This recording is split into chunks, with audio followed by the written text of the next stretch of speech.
आपल्यासोबत आहेत भाजपचे नेते आमदार आशिष देशमुखजी. आशिष भाऊ, कर्जमाफीची तारीख जी आहे ती सरकारनं जाहीर केलेली आहे, काय सांगणार? हे नक्कीच अतिशय खऱ्या अर्थाने महाराष्ट्रातील शेतकऱ्यांसाठी आनंदाची गोष्ट. जे आम्ही निवडणुकीच्या जाहीरनाम्यामध्ये म्हटलं होतं ती शेतकऱ्यांची माफी ही आता देवेंद्र फडणवीस सरकार लवकरच देणार आहे आणि 30 जूनपर्यंतचा त्यानिमित्ताने अवधी सरकारने घेतला आहे.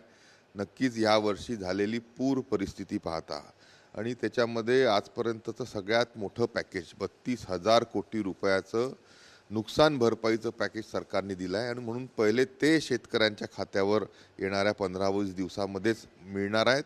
आणि एक उच्चस्तरीय समिती जी गठीत झाली आहे त्यांनी कर्जमाफीच्या शिफारसी दिल्यानंतर एप्रिल ते जून महिन्याच्या मध्ये 2026च्या शेतकरी महाराष्ट्रातला हा कर्ज माफी घेऊन खऱ्या अर्थाने सुखावलेला आपल्याला पाहायला मिळेल.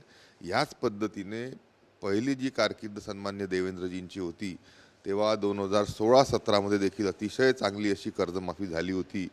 पण सातत्याने शेतकरी कर्जाच्या खाईमध्ये लोटल्या जातो आहे ही वास्तविकता पाहत एकदाचं का होईना शेतकऱ्यांना खऱ्या अर्थाने कर्जाच्या या विळख्यातून दूर करण्याच्या संदर्भामध्ये ही शिफारस देखील काम करणार आहे.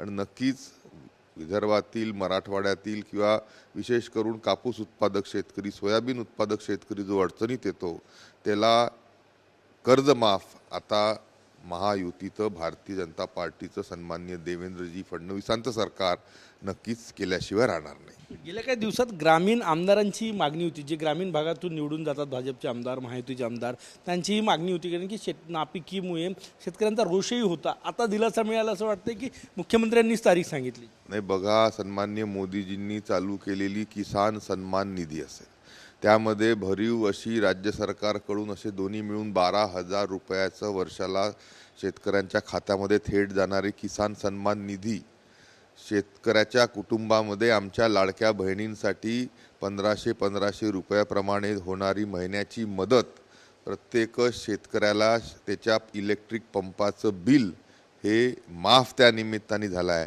आणि जेव्हा जेव्हा अडचणी शेतकरी आला तेव्हा नुकसान भरपाई भरीव प्रमाणात असेल, किंबहुना आता होणारी शेतकऱ्यांची कर्जमाफी हेच दाखवते की भारतीय जनता पार्टी ही सातत्याने बळीराजाच्या पाठीशी, शेतकऱ्याच्या पाठीशी खंबीरपणे उभी आहे.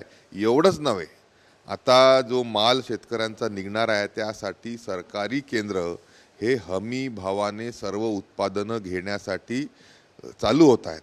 आणि म्हणून कोणत्याही शेतकऱ्याने व्यापारी जर हमी भावामध्ये माल विकत घेत असेल तर द्या, अन्यथा सोयाबीन असेल, कापूस असेल, या सर्व गोष्टींसाठी सरकारी खरेदी केंद्र चालू होत आहेत.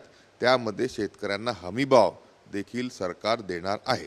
शेवटचा प्रश्न माझा, विरोधक वारंवार म्हणत होते की कर्जमाफीची जाहीरनाम्यात आहे भाजपच्या, परंतु तारीख सांगत नाही. थेट देवाभाऊंनीच तारीख सांगितली. नाही बघा, विरोधक तोंडघाशी पडले आहे. विरोधकांनी सरकारला कचाट्यात पकडण्याचा प्रयत्न या निमित्ताने जो केला तो सपशेल फोल ठरला आहे.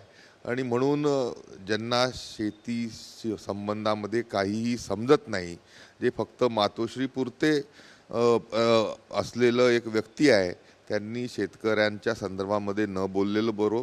प्रत्येक वेळेस शेतकऱ्यांच्या पाठीशी राहण्याचं काम सन्मान्य देवेंद्रजी करतायत ही वास्तविकता महाराष्ट्रातल्या शेतकऱ्याला नक्कीच माहिती आहे. तोंड बंद केले असं म्हणता येईल? त्याने 100% तोंड बंद झालं आहे. आणि ह्या कर्जमाफीच्या माध्यमातून शेतकरी देखील महाराष्ट्रातला सुखावले आहे. खूप खूप धन्यवाद. शेतकरी सुखावलेला आहे आणि या कर्जमाफीमुळे सर्वात मोठा दिलासा ग्रामीण आमदार जे आहे त्यांना झालेला आहे, कारण की त्यांना शेतकऱ्यांना फेस करावं लागत होतं दिवसेंदिवस. आता शेतकऱ्यांना दिलासा मिळाला, त्यामुळे हे सगळे मतदार पुन्हा भाजपकडे राहतील का, हा सगळ्यात मोठा प्रश्न या निमित्ताने उपस्थित होतोय. कॅमेरामॅन सचिन सयामसह गजानन माटे, TV9 मराठी, नागपूर.